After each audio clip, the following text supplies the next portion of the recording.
Club Famiglia members, and happy holidays. Welcome to our winter wine tasting of your Winter Club shipment. I'm Meghan Delzell with Sangiacomo Family Wines, and I am here today with our winemaker, James MacPhail, and Steve Sangiacomo, who along with his brother Mike and his sister Mia, oversee the vineyard operations and all things Sangiacomo Family Wines from right here in Sonoma. We have received such great feedback after our fall tasting session that we're kicking off a new tradition with you, and you can expect to have a tasting recording every club shipment so you get a chance to experience the wines along with James and the Sangiacomo family and just hear about the vineyards and the tasting notes and what's coming up next. So let's kick things off. We have 4 really great wines to taste today. We're starting with the 2020 Home Ranch Vineyard Chardonnay, and then we have our 2021 Sangiacomo Chardonnay and Pinot Noir from Sonoma Coast, and we'll finish things off with the 2019 Oakview Vineyard Cabernet Sauvignon. All right.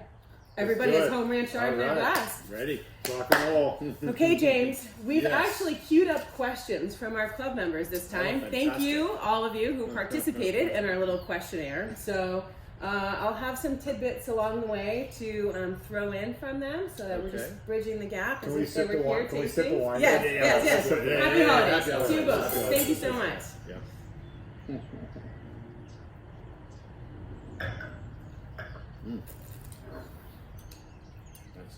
First taste is great. Okay, so 2020, this is the last of our 2020 vintage release to come out to our members.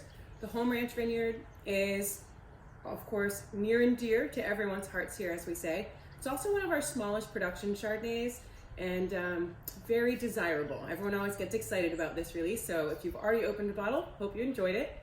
Thought we'd start, Steve, maybe with talking about the history of the Home Ranch and why we celebrate it so much. Yes, and the Home Ranch is so special because when you come to visit us here in Sonoma, it's right on the Home Ranch, and you can taste the wine actually in the vineyard, and it just has that magical moment.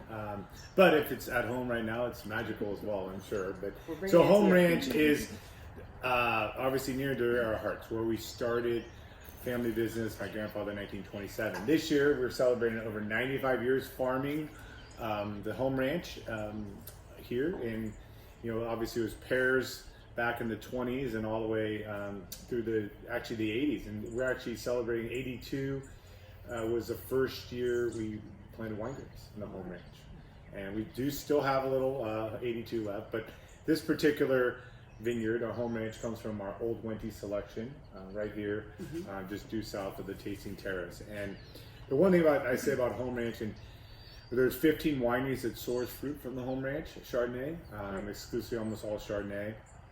And over the years of tasting it through many different producers, there's this consistency of it's kind of have this like voluptuous viscosity with acidity. It's like this amazing combination. A lot of that I think comes from the soil. We have very well drained, relatively deep, tucked right next to Sonoma Creek. So a lot of alluvial components, I think, that allow for the kind of that richness in the wine. And it's along with our Caterina vineyard, which we have Caterina, which may be coming soon. Teaser, right? Yeah. That's a farm. We call this soil kind of a farmer's dream soil. It's just so.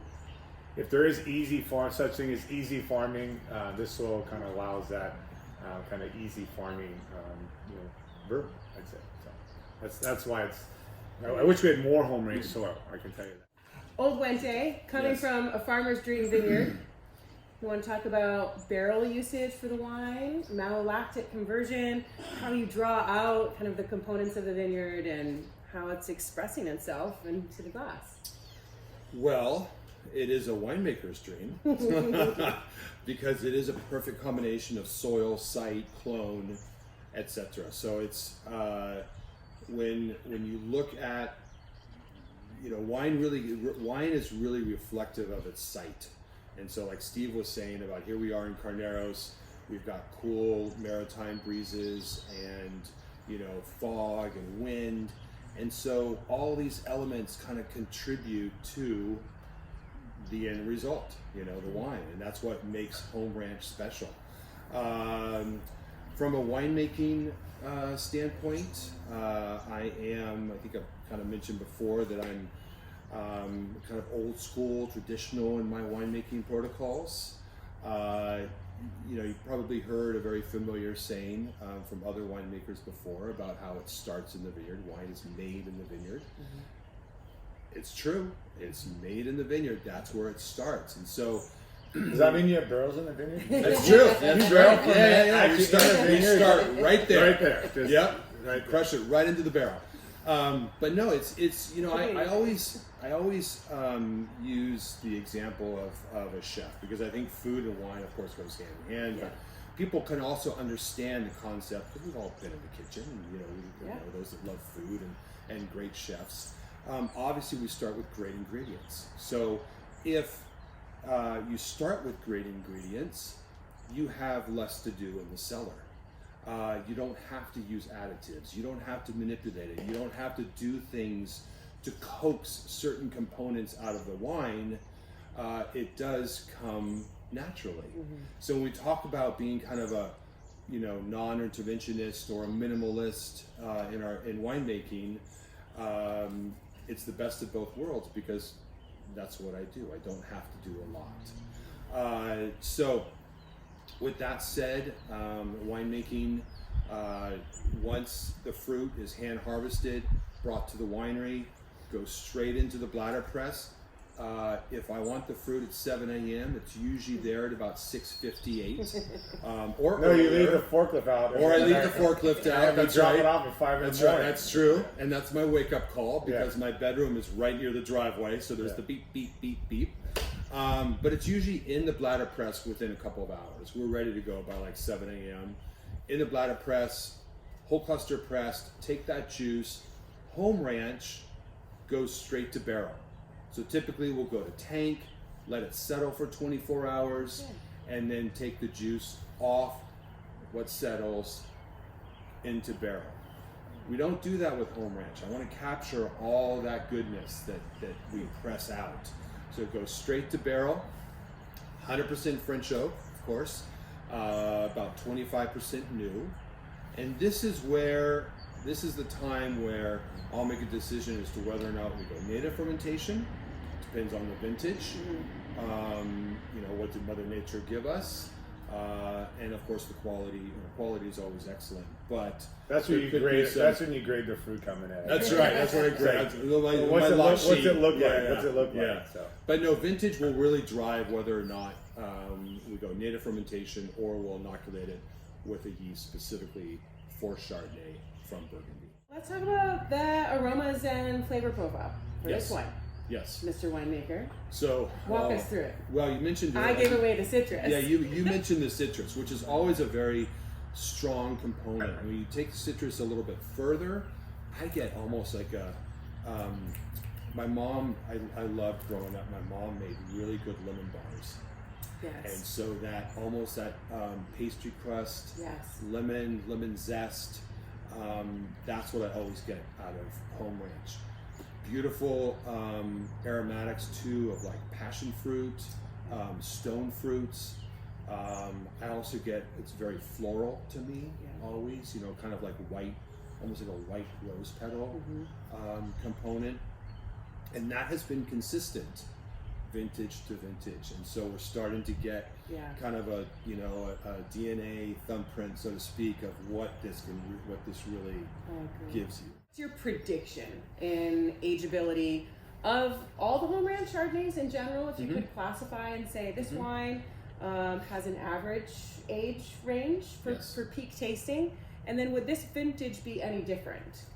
Anything stand out that might make this vintage longer or shorter? If memory serves me correctly, I believe that the chemistry on this vintage, there it is the most age-worthy. Aha, I thought so. We're talking about a low pH, higher acid, and lower alcohol. Low meaning in the 13th percentile. Makes for an ageable wine. Great. The lower the pH, the better that wine will age. Think of it as like a gas pedal.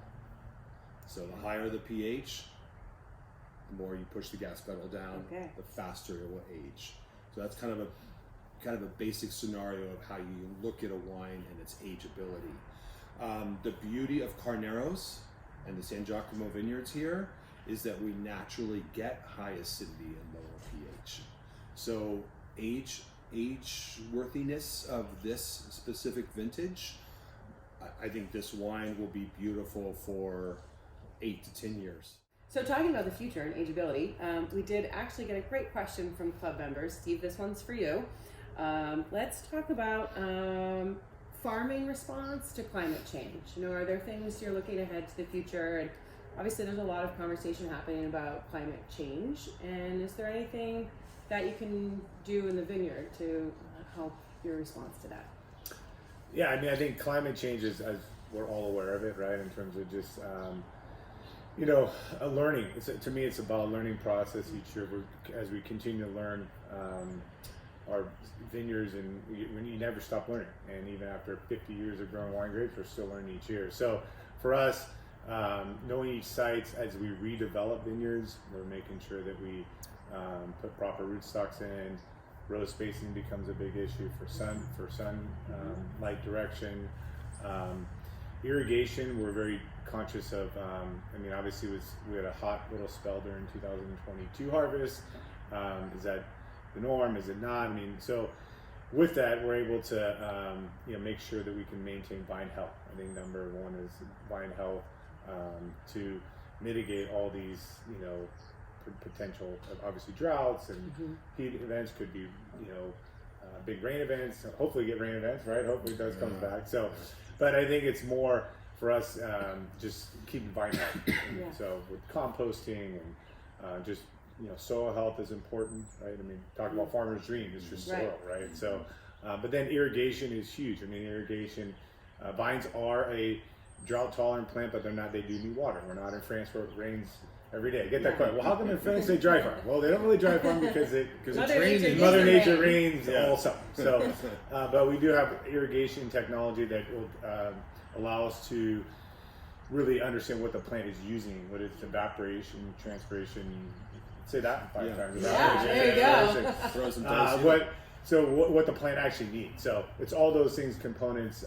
We're part of this sustainability program, Sonoma County Sustainable Program, where all our vineyards are certified. There's a mark on all our bottles right here that says certified sustainably Sonoma County farm grape. So with that program, again, we're constantly analyzing our vineyards. It's like going through a big test of our vineyards each year, analyzing how we're farming, how we're running our business to hopefully help mitigate climate change. I think that was a great nutshell. Back to taste the 2021 Sonoma Coast Chardonnay and Pinot Noir. For me, these wines are always, I consider them really kind of flagship wines in the Sangiacomo portfolio. The Sonoma Coast wines express the overall style, which we're going to talk a lot about in terms of winemaking and farming. But I think it's most important to know these are our first releases from vintage 2021. So we'll talk about what that year was like in terms of growing grapes and then get into the detail of making the wine. We can go back and forth here, guys, so feel free to taste the Chardonnay and the Pinot, talk about the overall expression of Sonoma Coast, and then any specifics you want to get into, I'll ask you some questions along the way. Okay. All right? Sounds Let's give it a taste. Wow. Moving on to Sonoma Coast Chardonnay. Here's your pear.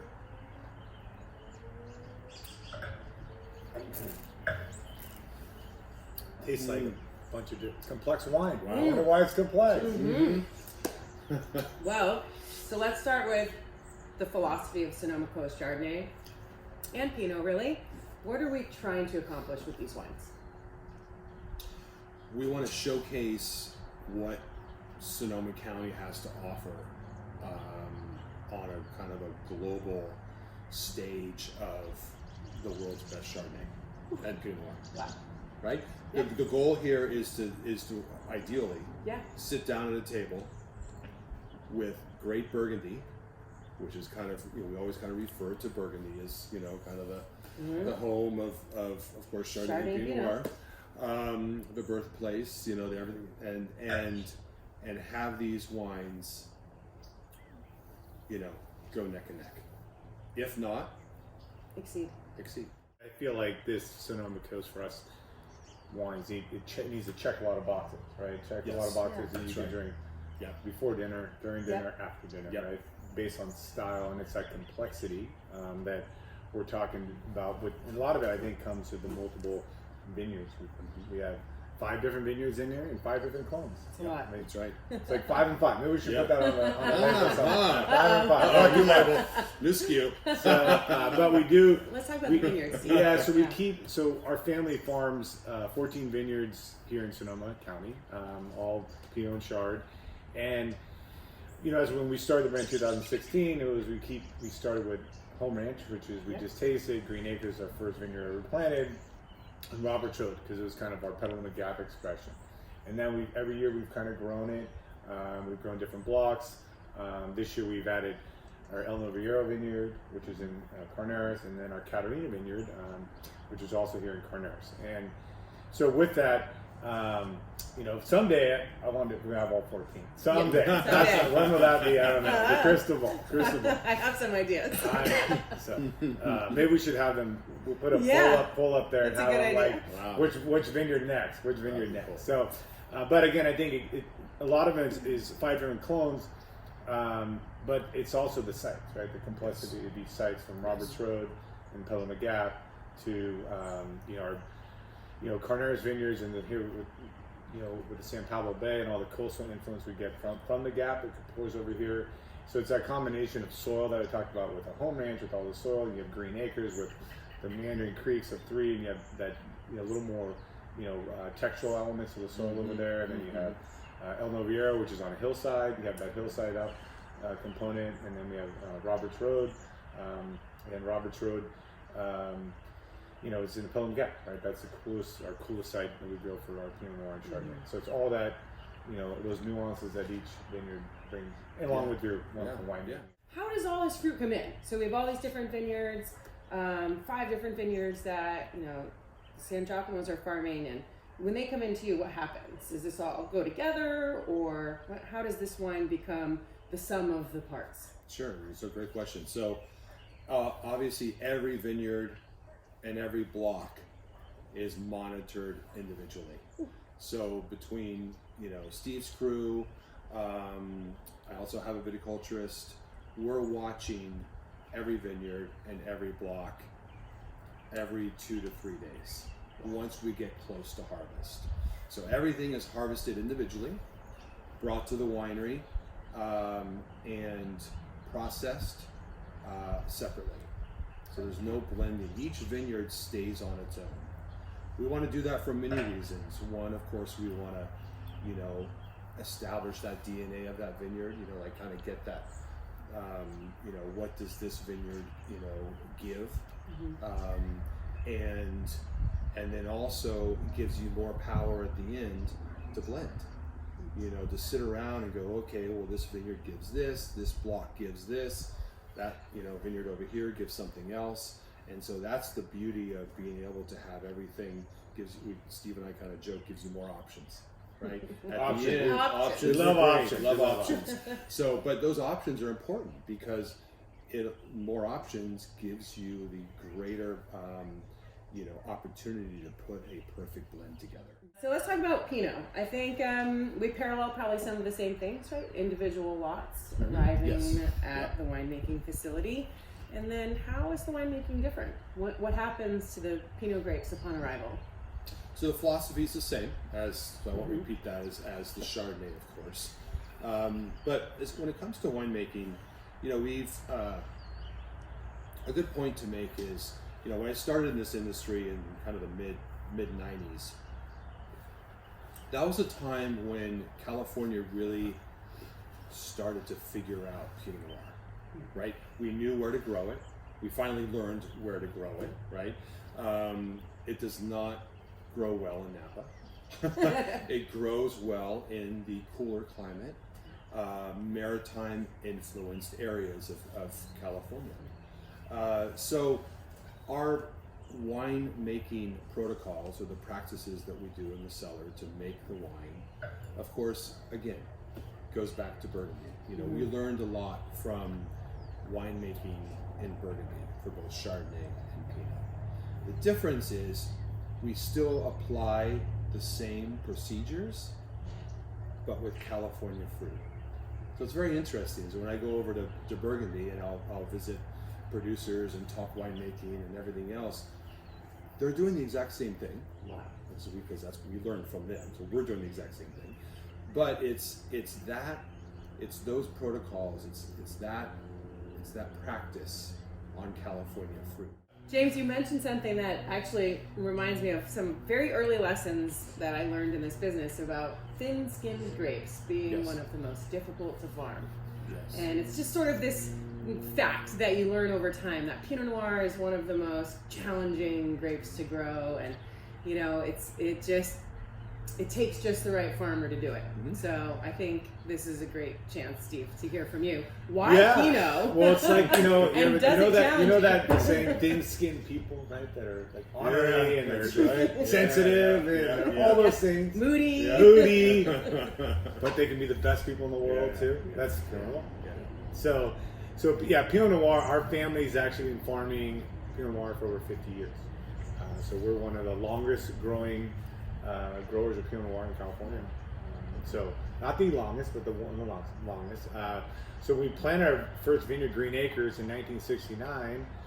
My father's Chardonnay, Cabernet Sauvignon, which we found out doesn't do well here in our section of Sonoma County. It's too cold. But Pinot Noir, my dad fell in love with Delzell Pinot Noir, which is the iconic winery here in Sonoma Valley. So we got to plant Pinot Noir. So we've been growing it for 50 years, and it's over 50 years, and it's taken over 50 years, and still to this day, to learn and continue to develop, just farming practices that allow the fruit to really be expressive in the bottle. And with that, through the years, we've learned that Pinot Noir has to be right sites. It's got to be, clonal's a big thing in terms of just the multiple clones. I mean, this blend, again, back we talked about Chardonnay having multiple clones, multiple sites. I think Pinot Noir can benefit from the same thing with different clones and just adding that complexity. So we don't plant one clone. We just plant multiple clones to just kind of create that diversity and so forth. So different clones react differently in a vineyard. Are some clones easier? That's some a good question. Clones ripen better. Like what? Some are. They always say site trumps clone in terms of just the site is what it is, and you'll get similarities. I mean, there's been clonal trials for years, right? That trying to designate the Dijon 115. How does it react compared to Swan? For us, I mean, we have clonal bottlings coming. We have the Block 11 Swan, and we may be another one coming in 22. Yeah. So that'll allow you guys to really learn about clones and really understand how each site. The interesting thing, for at least initially, they're all going to come from Robert Choate, our clonal bottling, so you'll be able to taste the different clones and what the attributes they bring. Great site to do that. Yeah. What I like about this is that it is very true Sonoma Coast, like true Sonoma Coast, that cooler climate, not the bright red cherry, but a little bit more kind of like raspberry coulis, a little bit more earth. When we talk about the spectrum, it might be the season, food, but it tastes like Christmas. It does. Holiday baking spice. Yes. Total baking spice. So much structure and it's so vibrant. It's explosive. This vintage and this Pinot is just, it's very intense. When we talk about the fruit scale, we have fruit and we have earth, right? And the beauty of this is that it has components of both. Whereas you go to kind of warmer sites, you lean more towards fruit. Extreme cool sites will lean more towards earth. This has a beauty of both. You get great fruit, but you also get those kind of soil characteristics, mushroom, earth, a little bit more of that. Also, like we find the Chardonnay a little bit like a minerality a little bit also. So that's a great example of sites, the different sites that Steve was talking about, and what each site and clone brings to the final blend. It's like California meets Burgundy. It does. Right? It really is. It's like California ripeness and the Burgundy component of that vibrancy. It is. Thank you very much, Club Famiglia. We are going to toss things over to Haley. She's going to give you an update on 2023 Club Famiglia news and upcoming shipments. Hope you enjoy it. See you soon. Hi Club Famiglia, my name is Haley. I am the direct-to-consumer manager here at Sangiacomo Wines. I have the pleasure of speaking with many of you throughout the year, and I wanted to jump in on this video to share some new and exciting updates we have for our membership program this year. The first and most important update I have for you is that we have heard your feedback and we have changed our shipment schedule to better align with safe shipping temperatures for wine. So the 2023 shipment schedule is going to be in March, early May, and October, with an optional winter release in December. We also have posted our member appreciation events early, so you can get to planning your visits out to Sonoma early this year and come see us throughout the year for our awesome parties that we throw here at the home ranch and at our Caterina Gardens in Sonoma. The final and probably most exciting update I have for you is we have some great new Pinot Noir SKUs coming out directly to our club members this year. In May, we have our brand new release of the El Noviero Vineyard Pinot Noir. It's very exciting. It's the first time we've done a Pinot Noir from this vineyard, and we're very, very excited to share it with our club members. We also have the return of the beloved Block 11 Pinot Noir from our Roberts Road Vineyard, which some of you might remember sold out really quickly last year, and we're just very excited to bring it back and show what the 2021 vintage had for those wines. Don't forget about your complimentary visits here to the home ranch, the beautiful home ranch. We can come taste wine, enjoy a glass, and say hello to our small and mighty hospitality team and family. And Happy New Year, everyone. Thank you so much. We are very grateful for your support and enthusiasm for our wines, and we look forward to seeing you in 2023. Happy New Year. Cheers.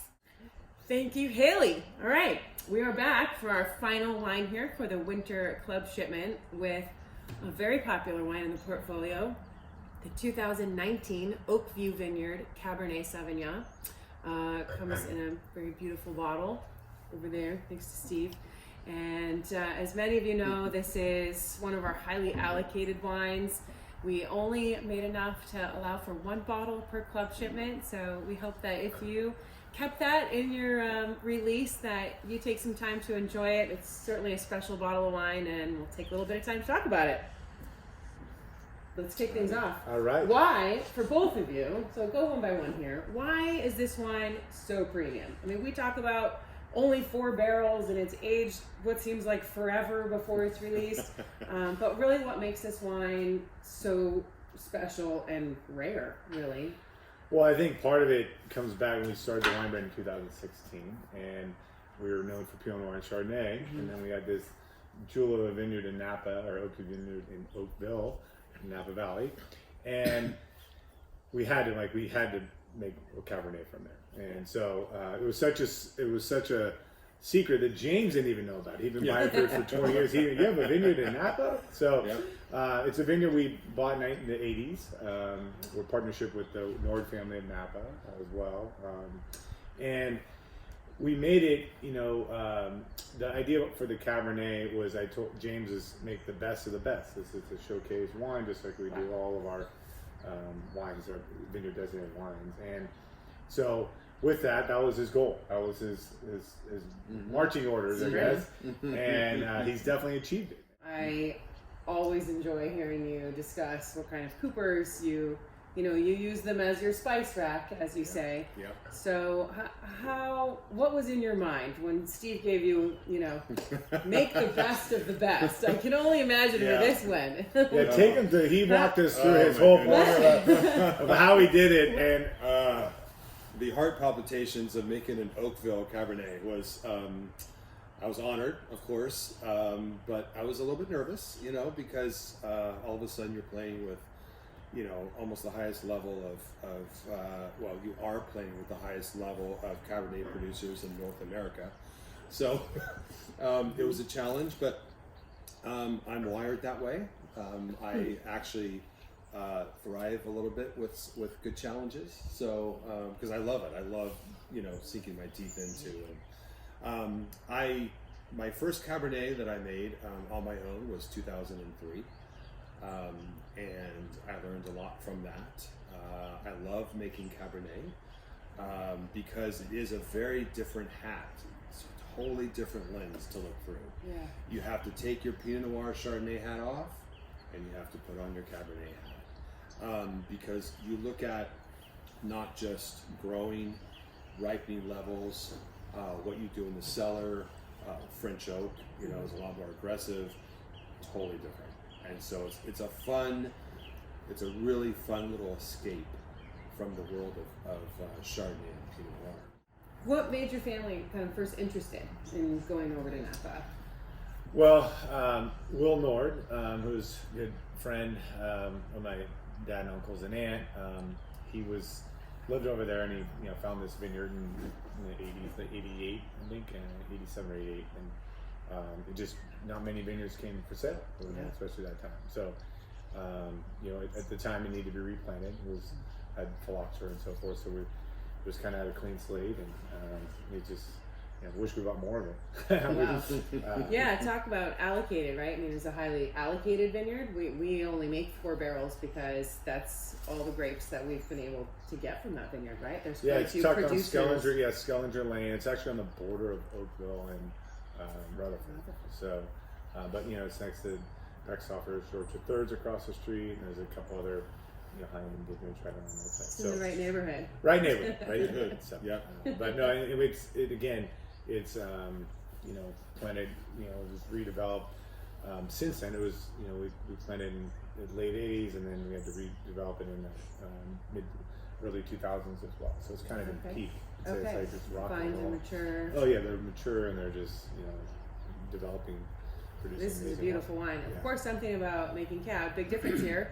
With the Sonoma Coast Chardonnay Pinot being the 2021 vintage, hot off the press, our first releases from that vintage. And the cab is 2019, so much longer duration here of winemaking and barrel aging and sort of overall care for the wine. So how long is it barrel aged in comparison to Pinot Noir? So that's the thing. It's kind of funny because when you, as a winemaker, you go in the cellar, every barrel like your children, right? You're intimate with. I know that barrel. I know that lot. I know this. And it's funny because when the Chardonnay and Pinot kind of move out and get bottled, you still see the Cabernet. It's like, I know you, I remember you, so you keep coming back to it. It's like the child that never wants to leave your house. Seriously, right? yeah. You're still here. You're still here. You're still here. Do you have to? What does it require during that time of barrel aging? Well, because the Bordeaux varieties, again, the tannin level and the structure of the wine just needs that longer aging to kind of soften, smooth out. And so that's why we age it for 22 months. This is Clone 4, which I love Clone 4 for Cabernet. It's also, when it's during fermentation, it's like walking into a kitchen and smelling a blueberry pie in the oven. It smells like blueberry pie. It's blueberries, and I love that in Cabernet. But it's not, again, it's got that nice balance of blueberry fruit, the kind of bright blue fruits, and earth. This wine has always, to me, had this velvety texture. Just silky smooth. I feel like Cabernet can have many different weights. It can be silky, crushed velvet. It can be heavy and very mouth cloying, very sticky. And this Cabernet is, to me, very elegant. It's expressive and clean. It tastes just almost refreshing for a Cabernet. I really enjoy that. Well, thank you. I remember a Pinot Noir winemaker is making it. So, well, the one thing to note too is it's a 2019, and we didn't do a 2020 due to the the impact of smoke and that vintage on the reds. So we need to make these 4 barrels. Yeah. So if you have, I'd call, Andrew, Haley, Kristen, whoever, obviously Meghan, call if you want some more because it's going quickly. And, it is. It's highly allocated. There may be a few left. We've talked a little bit back for hopefully a mini release next year. Club members. For people that don't have the patience to cellar it, we're going to try and cellar a little bit more for you. Good. It's a beautiful wine. I feel like the artistry of winemaking really comes out in this. It's really elegant. Great holiday wine. It is, and it's screaming, right? Yeah, it is. Is it the Christmas tree behind us? So actually, let's talk about the ageability, because in the beginning of the world of Cabernet for Sangiacomo, you always said that you wanted this wine to represent kind of the longevity of the family, Yes. their history of farming, their legacy, that Steve's kids can go down into the cellar and pull a bottle of Cab and it's still going to taste great and represent kind of their history in viticulture. So how long do you think this wine will age? Do you have a peak time that you might advise people to cellar this for? On that bell curve. Gosh, I think, I just tasted it again now. I haven't tasted it in a little while. Still got some nice dusty tannins to it. Great structure. But again, going back to the chemistry and the ageability, just based on the chemistry and tasting it, you've got a good 15, 20 years. Again, it's drinkable now, but it's still a little bit, I would decant it. If you're going to open it for the holidays or soon. Great advice. I would decant it maybe an hour or two before dinner. Perfect. If you were to cellar it, I would definitely, if you wanted to. Who cellars wine? I don't know. If you wanted to, you could tuck it back in the corner for a good 10 to 15 years. Yeah. Wow. Thank you. Yeah. Anything else you want to talk about on the Cab? No, I want more of it. Yes, let's make some more. Let's make more. Let's make more. Well, cheers to I'd you love both. to, Thank you yeah. so Cheers. much Yes. for all that Thank you you do in all. making the great wine. Yeah. Thank you to our Club Famiglia members, and have a happy holiday season. Thanks, Cheers. guys. Cheers.